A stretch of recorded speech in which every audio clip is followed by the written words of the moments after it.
Hello welcome back to our channel cosy hobbies. ഇന്നത്തെ video ഒരു സിമ്പിളും ടേസ്റ്റി ആയിട്ടുള്ള ഈവനിങ് സ്നാക്കിൻ്റെ റെസിപ്പി ആയിട്ടോ. അധികം ചേരുവകളൊന്നും ഉപയോഗിക്കാതെ നമ്മൾ വീട്ടിലുള്ള സാധനം മാത്രം ഉപയോഗിച്ചുണ്ടാക്കാമെന്ന റെസിപ്പിയാണ്. അപ്പോൾ നമുക്ക് നേരെ വീഡിയോയിലോട്ട് പോകാം. അതിനായിട്ട് ഞാൻ ആദ്യം തന്നെ കിഴങ്ങാണ് എടുത്തിട്ടുള്ളത്. ഇതൊരു മീഡിയം സൈസിലുള്ള 2 കിഴങ്ങുണ്ട്. ഇത് കുക്കറിലിട്ടിട്ട് ഒരു വിസിലടുപ്പിച്ച് വേവിച്ചെടുത്തിട്ടുള്ളതാണ്. പിന്നെ വേവിച്ച സമയത്ത് കുറച്ച് ഇതിലേക്ക് ആവശ്യമായിട്ടുള്ള ഉപ്പും അതുപോലെ തന്നെ മഞ്ഞൾപ്പൊടിയും ചേർത്ത് കൊടുത്തിട്ടാണ് കേട്ടോ വേവിച്ചെടുത്തത്.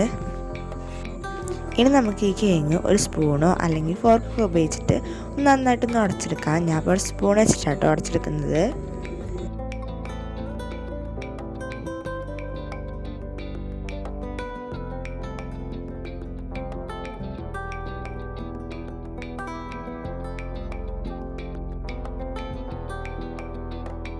അപ്പോൾ ഇത് നന്നായിട്ട് ഉടച്ചെടുത്തിട്ടുണ്ട്. നമുക്കിതിലേക്ക് കുറച്ച് മല്ലിയില അരിഞ്ഞെടുത്തിട്ടുള്ളതാണ് അത് ചേർത്തെടുക്കാം. കൂടെ തന്നെ സവാളയും കൂടി അരിഞ്ഞെടുത്തിട്ട് ചേർത്തെടുക്കാം.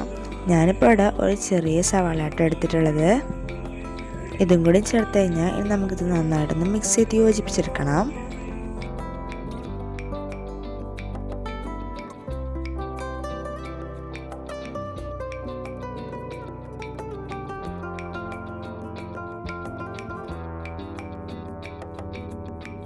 ഇപ്പോൾ ഇത് നന്നായിട്ട് മിക്സ് ചെയ്ത് യോജിപ്പിച്ചെടുത്തിട്ടുണ്ട്. നമുക്കിതിലേക്ക് 1 ടീസ്പൂണോളം മുളക് പൊടി ചേർത്തെടുക്കാം.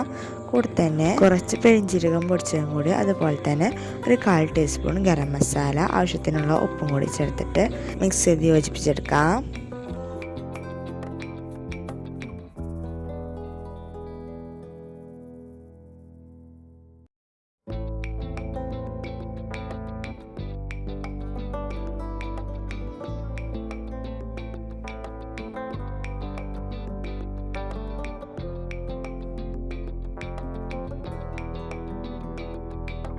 അപ്പോൾ അത് നല്ല രീതിയിൽ മിക്സ് ചെയ്ത് യോജിപ്പിച്ചെടുത്തിട്ടുണ്ട്. നമുക്കിതിലേക്ക് അടുത്തായിട്ട് ഒരു 3-4 ടേബിൾ സ്പൂണോളം കോൺഫ്ലവർ ആട്ടോ ചേർത്തെടുക്കുന്നത്. കോൺഫ്ലവറും കൂടി ചേർത്ത് കഴിഞ്ഞാൽ ഇനി നമുക്കിത് കൈ വെച്ചിട്ട് നന്നായിട്ട് കുഴച്ചെടുക്കണം.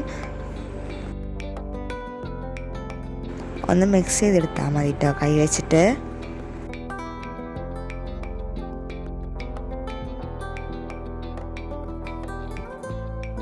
അപ്പോൾ അത് നന്നായിട്ട് മിക്സ് ചെയ്ത് യോജിപ്പിച്ചെടുത്തിട്ടുണ്ട്. നമുക്കിത് അടുത്തായിട്ട് ഷേപ്പ് ചെയ്തെടുക്കണം.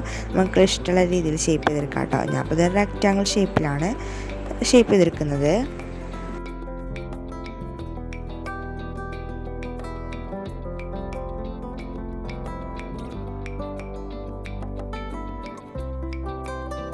അപ്പോൾ അതായത് ഞാൻ എല്ലാവരും ഷേപ്പ് ചെയ്തെടുത്തിട്ടുണ്ട്. നമുക്ക് അടുത്തായിട്ട് ഒരു പാത്രത്തിലേക്ക് ഒരു കോഴിമുട്ട പൊട്ടിച്ച് വയ്ക്കുന്നുണ്ട്. കൂടെ തന്നെ കുറച്ച് ഉപ്പും കൂടി ചേർത്തെടുക്കുന്നുണ്ട്. ഇനി നമുക്ക് ഈ മുട്ട ഇതുപോലെ നന്നായിട്ടൊന്ന് മിക്സ് ചെയ്തെടുക്കാം. അപ്പോൾ മുട്ട നന്നായിട്ട് ബീറ്റ് ചെയ്തെടുത്തിട്ടുണ്ട്. ഇനി നമുക്ക് കുറച്ച് റസ്ക് പൊടിയും കൂടി വേണം. റസ്ക് പൊടി അല്ലെങ്കിൽ ബ്രെഡ് ക്രംസ് ആയാലും മതി.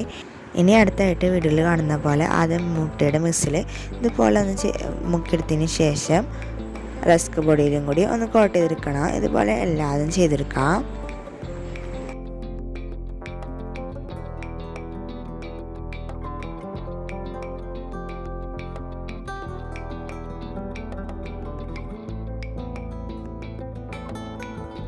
അപ്പോൾ അതെല്ലാം ഇതുപോലെ ചെയ്തെടുത്തിട്ടുണ്ട്.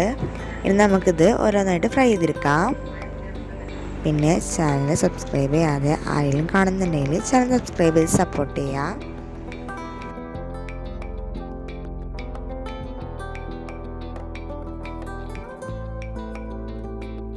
ഒരു ഭാഗം ബ്രൗൺ കളറായി വരുന്ന സമയത്ത് മറിച്ചിട്ടെടുക്കാം. അപ്പോൾ ഇത് 2 ഭാഗവും ബ്രൗൺ കളറൊക്കെ ആയിട്ടുണ്ട്. നമുക്കിത് കോരി മാറ്റിയെടുക്കാം. ഇതുപോലെ നമ്മൾ തയ്യാറാക്കി വെച്ച എല്ലാം ഇതുപോലെ തന്നെ ചെയ്തെടുക്കാം കേട്ടോ. അപ്പം നമ്മളുടെ ടേസ്റ്റി ആയിട്ടുള്ള ഈവനിങ് സ്നാക്ക് ഇവിടെ റെഡി ആയിട്ടുണ്ട്. അപ്പോൾ എല്ലാവരും ഒന്ന് ട്രൈ ചെയ്ത് നോക്കുക. വീഡിയോ ഇഷ്ടപ്പെട്ടാൽ ലൈക്ക് ചെയ്യാനും ഷെയർ ചെയ്യാനും സബ്സ്ക്രൈബ് ചെയ്യാത്തവരാണെന്നുണ്ടെങ്കിൽ സബ്സ്ക്രൈബ് ചെയ്യാനും വേണ്ടിയിട്ട് മറക്കല്ലേ. അപ്പോൾ ഇത്രയുള്ള വീഡിയോ ബൈ.